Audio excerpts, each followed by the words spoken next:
Assalamualaikum warahmatullahi wabarakatuh. Perkenalkan, nama saya Salsa Bila Fitri Alia dari 1143, absen 29. Pada kesempatan kali ini, saya akan menjelaskan mengenai Konferensi Bandung dan BFO. Konferensi Bandung dan BFO tidak lepas dari kiprah Letnan Gubernur Jenderal Hindia Belanda, Hubertus Johannes van Mock, yang bercita-cita untuk mendirikan negara boneka berbentuk federal di berbagai daerah di Indonesia. Rencana tersebut mengharuskan Van Mock mengubah ketatanegaraan di Indonesia. Pengubahan ketatanegaraan mengalami hambatan, karena di Indonesia telah berdiri Republik Indonesia. Sehingga, Van Mock mengawali rencana membentuk negara federal dengan menyebarluaskan federalisme pada konferensi yang berlangsung di Hong-Veluwe. Sayangnya, konferensi tersebut gagal memperjuangkan federalisme di Indonesia karena bertentangan dengan keinginan Belanda yang menginginkan Republik Indonesia juga masuk dalam persemakmuran di bawah Belanda. Pantang menyerah, Van Mock kembali mengadakan konferensi di Malino pada tanggal 15 Juli sampai 25 Juli 1946. Konferensi tersebut menghasilkan keputusan bahwa peserta konferensi dengan suara bulat menyetujui pengubahan ketatanegaraan di Indonesia menjadi federasi. Setelah konferensi Malino, Van Mock kembali mengadakan konferensi di Pangkal Pinang dan di Denpasar. Konferensi tersebut menjadi langkah awal pembentukan negara federal di Indonesia, yaitu membentuk negara Indonesia Timur sebagai negara bagian yang pertama kali didirikan. Setelah itu, Belanda berhasil membentuk negara-negara dan daerah otonom lainnya di Indonesia. Van Mock kembali mengadakan konferensi untuk mewujudkan rencananya membentuk negara Indonesia Serikat atau NIS.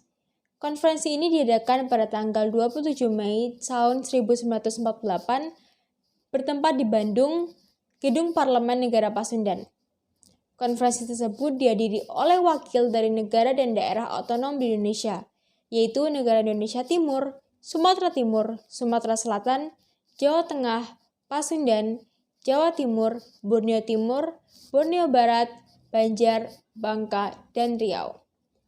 Pada konferensi federal, Van Mock mengajukan suatu rancangan pemerintahan yang telah disusunnya, yaitu pembentukan pemerintah federal sementara atau Verlof Federal Regering, VFR.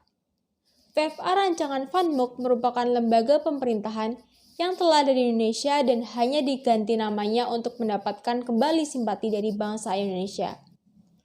Peserta konferensi kecewa karena Van Mock tidak memberikan kesempatan untuk mengajukan keberatan ataupun usul pengubahan rancangan VFR. Kekecewaan ini tersebut membuat Gede Agung dan RT Adil Puradiredja sepakat kembali mengadakan konferensi serupa yang bertujuan membuat rancangan pemerintahan federal di Indonesia.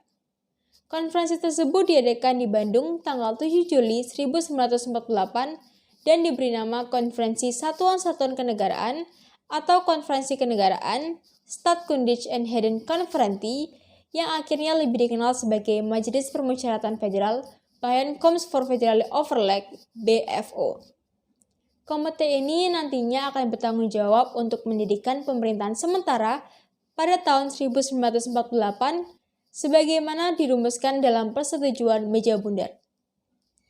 BFO terdiri atas pimpinan 15 negara bagian bentukan Belanda yang dibagi menjadi dua bagian, yaitu negara otonom yang meliputi negara Indonesia Timur, Jawa Timur, Sumatera Timur, Madura, Pasundan, dan Sumatera Selatan, serta negara otonom yang meliputi Banjar, Bangka, Belitung, Jawa Tengah, Borneo Timur, Dayak Besar, Riau, Federasi Kalimantan Tenggara, dan Borneo Barat.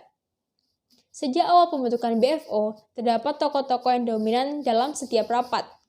Tokoh tersebut adalah Anak Agung Gede dari negara Indonesia Timur, RT Adil Puradiredja dari Pasundan, Sultan Hamid II dari Borneo Barat, dan T. Mansur dari Sumatera Timur.